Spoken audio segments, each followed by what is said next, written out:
Si Pablo na apostol ni Kristo Jesus sa pamamagitan ng kalooban ng Diyos ayon sa pangako ng buhay na nasa kay Kristo Jesus.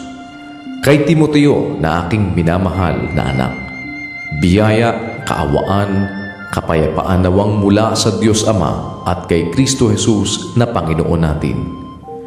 Nagpapasalamat ako sa Diyos na mula sa aking kanununuan ay aking pinaglilingkuran sa budhing malinis na walang patid na inaalaala kita sa aking mga daing gabit araw.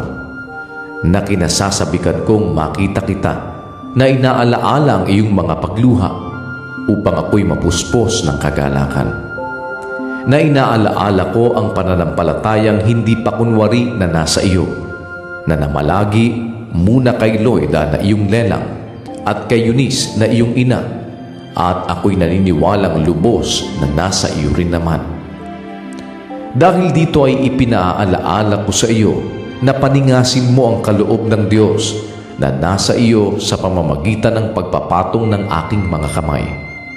Sapagkat hindi tayo binigyan ng Diyos ng espiritu ng katakutan, kundi ng kapangyarihan at ng pag-ibig at ng kahusayan.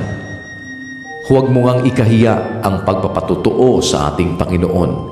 Ni ako na bilanggo niya, kundi magtiis ka ng mga kahirapan dahil sa Ebanghelyo ayon sa kapangyarihan ng Diyos.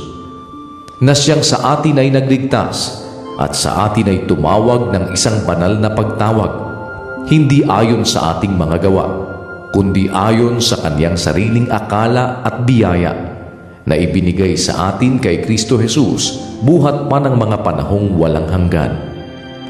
Ngunit ngayon ay nahayag sa pamamagitan ng pagpapakita ng ating tagapagligtas na si Kristo Jesus, na siyang nag-alis ng kamatayan at nagdala sa liwanag ng buhay at ng walang pagkasira sa pamamagitan ng Ebanghelyo. Na sa bagay na ito ay ako'y itinalaga na tagapangaral at apostol at guro.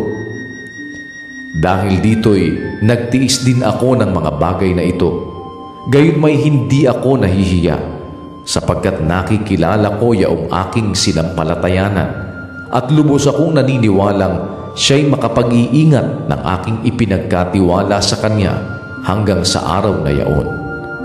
Ingatan mo ang mga ulirang mga salitang magagaling na narinig mo sa akin sa pananampalataya at pag-ibig na nasa kay Kristo Jesus.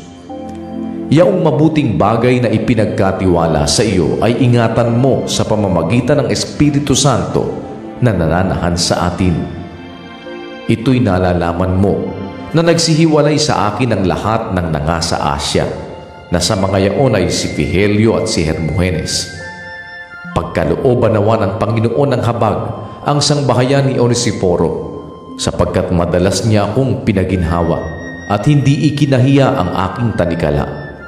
Kundi nang siya'y nasa Roma, ay hinanap niya ako ng buong sikap at ako'y nasumpungan niya. Pagkalooban nawa siya ng Panginoon na masumpungan niya ang kahabagan ng Panginoon sa araw na yaon. At totoong alam mo kung gaano karaming mga bagay ang ipinaglingkod niya sa Efeso.